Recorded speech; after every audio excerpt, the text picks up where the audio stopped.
బులెటిన్లో ముందుగా headlines. BJP OBC Morcha రాష్ట్ర అధ్యక్షుడు శ్రీ జి ఆనంద్ గౌడ్ మీడియాతో మాట్లాడుతున్నారు.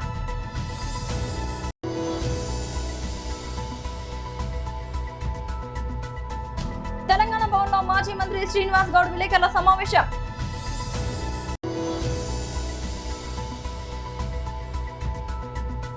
MLC Murugudu Hanumantharao press meet.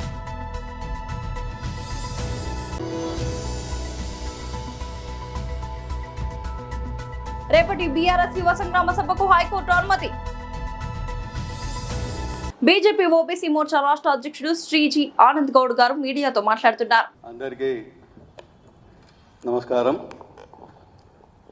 ముఖ్యంగా ఈరోజు ఈ మీడియా సమావేశం ఉద్దేశం ఏంటంటే,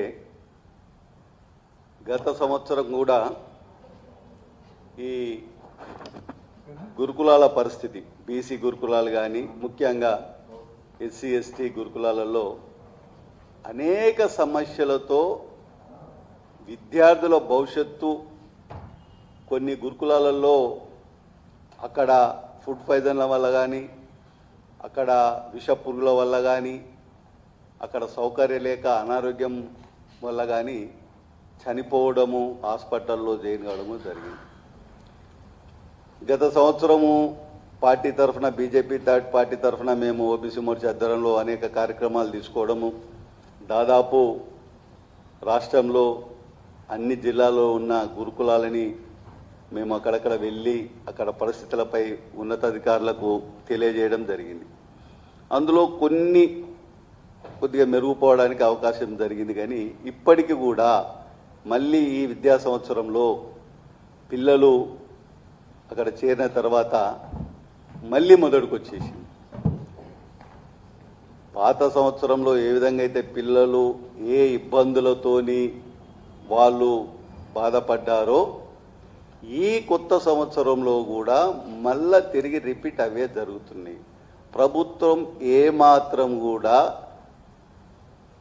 పోయిన సంవత్సరంలో జరిగిన లోపాలని సరిదిద్దుకోవడానికి ఈ ప్రభుత్వానికి శ్రద్ధ లేదు.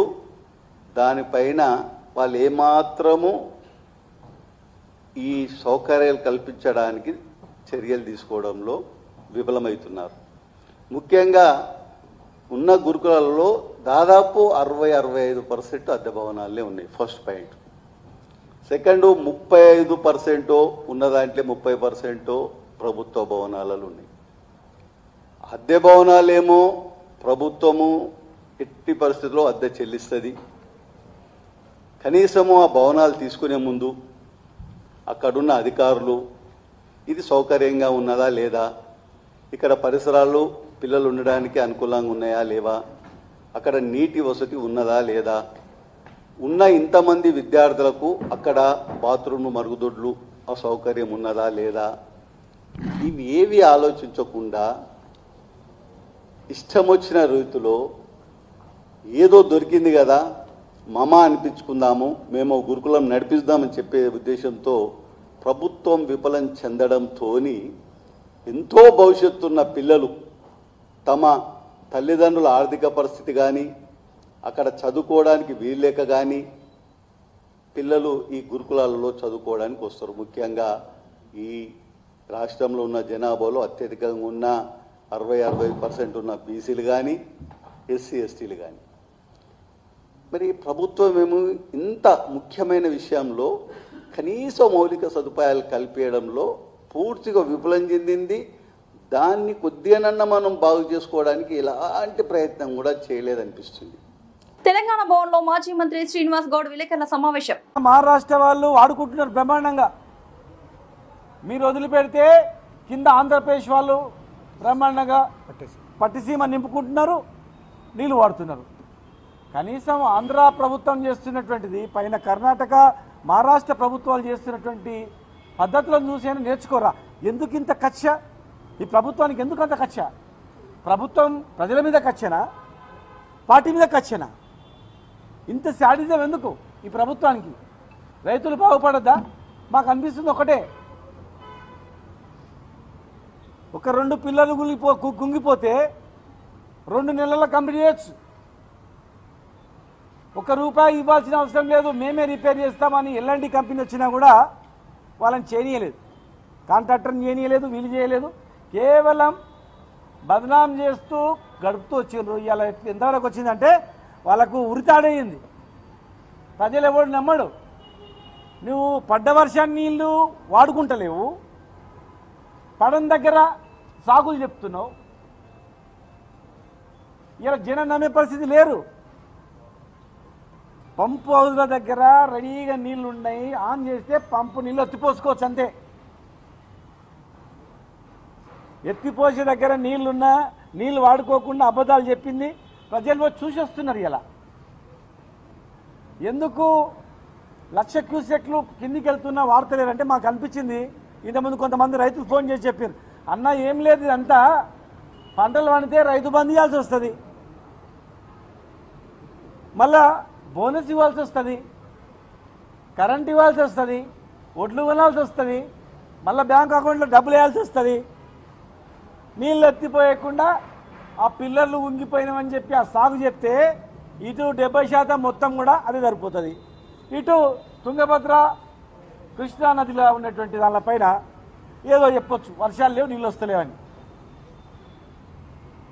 కేవలం రైతులపైన కచ్చగట్టి ఇవన్నీ ఇవ్వాల్సి వస్తుంది, ఎలక్షన్లు ఇచ్చినా మీరు ఇవ్వాల్సి వస్తుందనే దాంతో ఇలా ప్రజల గొంతుకు వస్తున్నారు, కరువు కాటకాల్లోకి నెట్టేస్తున్నారు. ఈ సీజన్లో హైదరాబాద్లో కూడా తాగడానికి నీళ్ళైనటువంటి పరిస్థితి. కమర్షియల్ కాంప్లెక్స్లలో, హోటల్స్లలో నీళ్లు దొరుకుతలేవు, కొంటే కూడా దొరుకుతలేవని చెప్తా ఉన్నారు. MLC Murugudu Hanumantharao press meet గురించి మాట్లాడాలని మాట్లాడుతున్నాను. చేనేత పరిశ్రమ అట్లానే చేనేత కార్మికుల ప్రయోజనాలు వీటిలన్నిటిని కూడా స్వతంత్రం వచ్చిన దగ్గర నుంచి కూడా రాష్ట్ర ప్రభుత్వాలు సహకారంతోనే కొనసాగేటటువంటి పరిస్థితులన్నిటిని కూడా జరుగుతున్నాయి. ఆ రకంగానే అర్థం చేసుకున్నాం. కారణం ఏంటంటే కుటుంబ పరంగా కుటుంబం మొత్తం పనిచేసినా కూడా జరిగే పరిస్థితి లేనటువంటి విధానం చేనేతలో ఉంది. ఆ పరిస్థితులన్నిటిని కూడా మనం చూసాం. చేనేతలు ఉన్నటువంటి ప్రాంతాల్లో ఉన్నటువంటి నాయకులందరూ కూడా రాష్ట్ర ప్రభుత్వం ద్వారా రకరకాలైనటువంటి సదుపాయాలు కల్పించినటువంటి పరిస్థితులన్నింటినీ కూడా మనం సమీక్షించడం జరిగింది.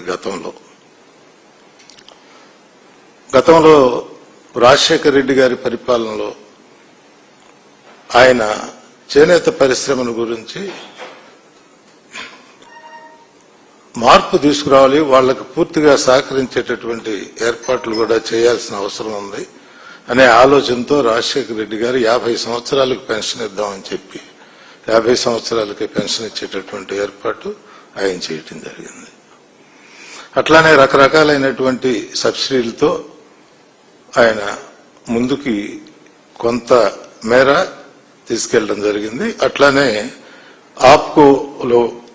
ఆప్కోకి కొంత కేంద్ర ప్రభుత్వ సహకారంతో గాని రాష్ట్ర ప్రభుత్వం గాని కొంత పెట్టుబడి పెట్టి షోరూములు పెంచి కొనుగోలు చేసి పని కల్పించేటటువంటి ఏర్పాటు రాజశేఖర రెడ్డి గారు ఆనాడు చేయటం జరిగింది.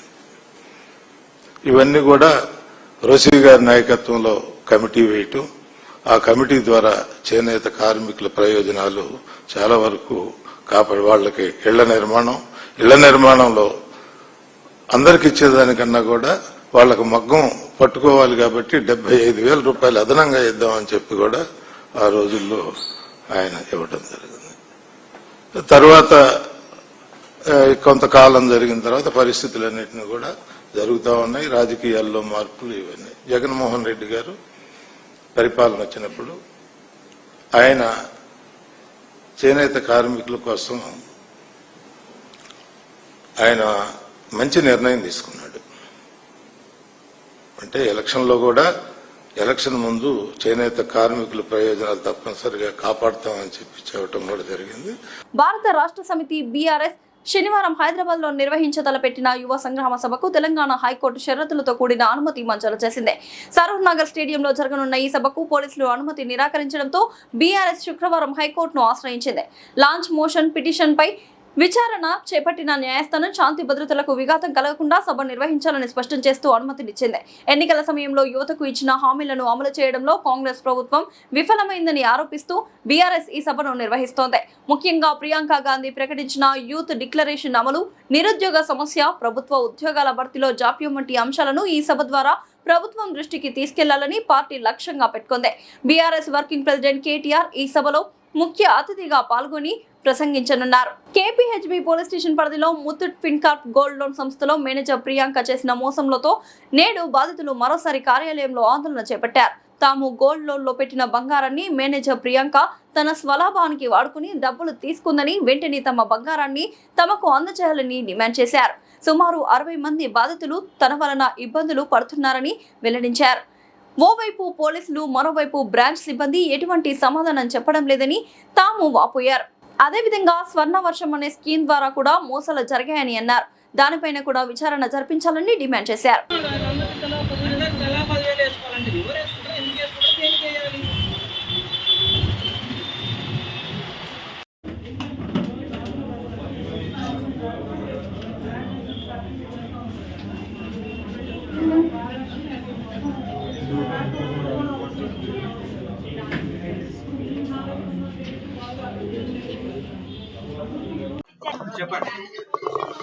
నా పేరు అంజనాదేవి అండి. మేము ముత్తూట్లో గత 2024 నుంచి గోల్డ్ ఇక్కడ రెన్యువల్ పెడుతున్నాము.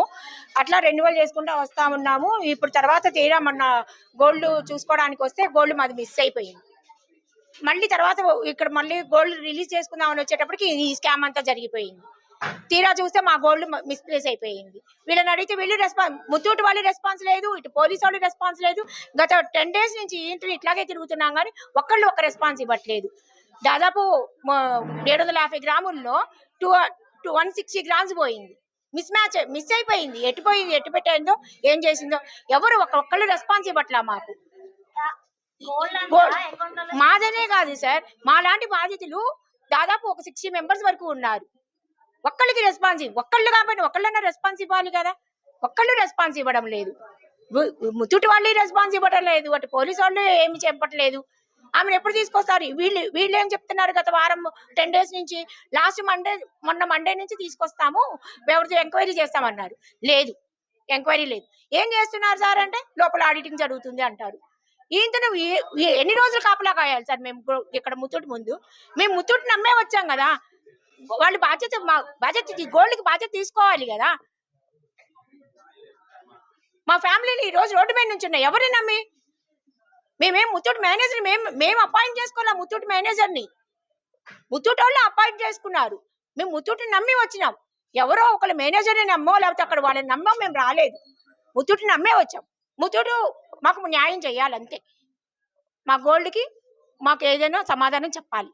అది స్వర్ణ వర్షం అనే స్కీమ్ కూడా ఉందిట, నాకు తెలియదు. దానిలో బాధితులు కూడా ఉన్నారు. నాది మాత్రం గోల్డ్ స్కామ్ ఒక్కటే. మిగతా వాళ్ళది మాత్రం స్వర్ణ వర్షంలో కూడా మనీ కట్టారంట. దానికి కూడా రెస్పాన్స్ లేదు. అది కూడా కొంచెము ఎంక్వైరీ చేయాలని మిగతా బాధితుల నుంచి నేను కోరుకుంటున్నా. అది ముత్తూట్లో గోల్డ్ పెట్టామన్నా. సో గోల్డ్ పెట్టే నా పేరు branch Muthoot 9th phase. So ఇక్కడ మేము గోల్డ్ పెట్టాము. సో మాకు వచ్చి గోల్డ్ చెక్ చేస్తే గోల్డ్ లేదు. సో గోల్డ్ మాయం చేసేసారు. సో అడిగితే ఏం రెస్పాన్సిబుల్ ఇవ్వట్లేదు వాళ్ళందరూ. సో వారం అయింది కంప్లైంట్ ఫైల్ చేసి. సో వారం అయితే అటు ఇటు తిరుగుతున్నాం కానీ ఏం ఇంటరాక్షన్ ముందుకు వెళ్ళట్లేదు. అండ్ సో మొత్తము 60 మంది దాకా ఉన్నారు బాధితులు. మొత్తము 60 మంది దాకా బాధితులు ఉన్నారు. సో అందరూ రోజు వస్తున్నాము, రోజు తిరుగుతున్నాం పోలీస్ స్టేషన్స్కి. ఏం రెస్పాన్సిబిలిటీ ఏం లేదు. సో మాకేం న్యాయం జరగట్లేదు. తక్షణమే న్యాయం జరగాలి. స్టాఫ్ కూడా ఇంటరాక్షన్ జరుగుతుంది అని ఇలాగే డిలే చేసిపోతున్నారు. ఆడిటింగ్ జరుగుతుంది, ఇది జరుగుతుందని. సో జనాలు అందరూ ఇట్లా వచ్చి ఇబ్బంది పడుతున్నారు. ఏముంది, ఎవ్వరు కూడా వచ్చి రెస్పాన్సిబిలిటీ వచ్చి మేము ఇలా చూసుకుంటామని కూడా ఎవ్వరు ఏం చెప్పట్లేదు. మంచిర్యాల జిల్లా కేంద్రంలో గురువారం రోజున అంబేద్కర్ విగ్రహం దగ్గర జరిగిన నిరసన ప్రదర్శనలో వివిధ ప్రజా సంఘాల కార్యకర్తలు పాల్గొన్నారు. కేంద్ర విద్యాశాఖ మంత్రి ధర్మేంద్ర ప్రధాన్ వైఫల్యం కారణంగానే నీట్ పేపర్ లీక్ అయి 20 మంది అమాయక విద్యార్థులు ఆత్మహత్య చేసుకున్నారని వారు ఆరోపించారు. ప్రజాస్వామ్య వ్యవస్థలో పాలకులు ప్రజలకు జవాబుదారీగా ఉండాలి కాబట్టి బాధ్యతలను సక్రమంగా నిర్వహించని కేంద్ర మంత్రిని పదవి నుండి బర్తరఫ్ చేయాలని వారు డిమాండ్ చేశారు. 19 రోజులుగా సోనం వాంగ్చుక్ నిరాహార దీక్ష చేస్తున్న కేంద్ర ప్రభుత్వ పెద్దలు నిర్లక్ష్య ధోరణి వ్యవహరించడం సరైనది కాదని వారు తెలిపారు. ప్రభుత్వం ప్రజలకు జవాబుదారీగా ఉండాలని ఉద్యమకారులతో చర్చించి సమస్యల పరిష్కారానికి ముందుకు రావాలని వారు కోరారు. గతంలో లోక్పాల్ బిల్లు కోసం అన్నా హజారే నిరసన దీక్ష చేస్తున్నప్పుడు మన్మోహన్ సింగ్ ప్రభుత్వం దిగివచ్చి ఉద్యమకారుల న్యాయమైన డిమాండ్లను నెరవేర్చిందని వారు గుర్తు చేశారు. నేటి కేంద్ర ప్రభుత్వ పెద్దలు మొండి వైఖరిని అవలంబించడాన్ని దేశ ప్రజలు నిరసిస్తున్నారని వారు తెలిపారు. మంచిర్యాల జిల్లా కేంద్రంలో ప్రజా సంఘాలు పౌర సంఘాల తరఫున ఢిల్లీలో విద్యారంగ సమస్యలపై అసమర్థ మంత్రుల్ని మంత్రివర్గం నుంచి తొలగించాలనే డిమాండ్పై 19 రోజులుగా నిరాహార దీక్ష చేస్తున్న ప్రముఖ శాస్త్రవేత్త పర్యావరణవేత్త దేశం గర్వించదగ్గ మహనీయుడు సోనం వాంగ్చుక్ నిరాహార దీక్షను కేంద్ర ప్రభుత్వం చొరవ తీసుకొని వెంటనే విరమింపజేయాలని, అదేవిధంగా దేశంలోని ప్రజాస్వామికవాదులందరూ కోరుతున్నట్టుగా అసమర్థ విద్యాశాఖ మంత్రిని తక్షణం మంత్రివర్గం నుంచి తొలగించాలని, కేంద్ర ప్రభుత్వ వైఫల్యం కారణంగా నీట్ పరీక్ష పేపరు లీక్ అయిన కారణంగా 21 మంది అమాయక విద్యార్థులు ఆత్మహత్య చేసుకుని చనిపోవడం జరిగింది. ఆ అమరులైన విద్యార్థుల కుటుంబాలకి నష్టపరిహారం చెల్లించాలని మేము డిమాండ్ చేస్తున్నాము. నరేంద్ర మోడీ గారిని ఈరోజు దేశ ప్రజలందరూ ముక్త కంఠంతో అడుగుతున్నారు. గతంలో నిరాహార దీక్ష చేసిన ప్రజానాయకులందరినీ కూడా ప్రజాస్వామిక ప్రభుత్వాలు గౌరవించిన దాఖలాలు ఉన్నాయి. మీరు దేశ ప్రజల సేవకుడిగా అక్కడ కూర్చున్నారు. మీ ప్రథమ బాధ్యత నిరాహార దీక్ష చేస్తున్న ఆ నాయకుడితో సంప్రదింపులు జరిగి న్యాయమైన డిమాండ్లను నెరవేర్చడానికి ముందుకు రావాలి తప్ప ఈ నిరంకుశ వైఖరి ఏమాత్రం ప్రజాస్వామిక వ్యవస్థ ఒప్పుకోదు.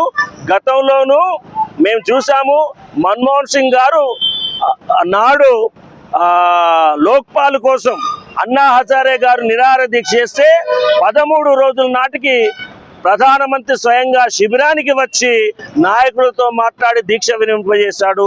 ప్రజాస్వామ్యం అలాంటి వైఖరిని మీ నుండి డిమాండ్ చేస్తున్నది. ఇకనైనా సోయిలోకి వచ్చి నాయకులతో మాట్లాడి న్యాయమైన డిమాండ్లను అంగీకరించి సోనం వాంగ్చుక్ దీక్షను విరమింపజేయాలని చెప్పేసి మేము డిమాండ్ చేస్తున్నాం. వరంగల్లో గంట నుండి జోరుగా కురుస్తున్న వర్షంతో అందరి ముఖాల్లో ఆనందం ఏర్పడింది. భగవంతుడు కరుణించాడని సంతోషం వ్యక్తం చేశారు స్థానిక ప్రజలు.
బులెటిన్ ముగించే ముందు హెడ్లైన్స్ మరోసారి.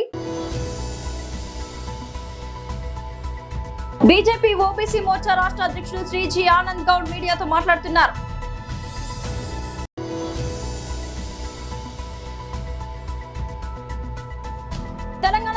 మాజీ మంత్రి శ్రీనివాస్ గౌడ్ విలేకరుల సమావేశం.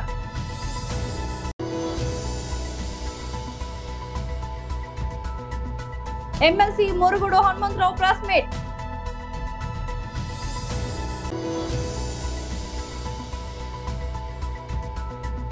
రేపటి బీఆర్ఎస్ యువ సంగ్రామ సభకు హైకోర్టు అనుమతి. ఇది వాళ్ళ బులెటిన్ అప్డేట్. మరొక బులెటిన్ మళ్ళీ కలుద్దాం. అంతవరకు సెలవు.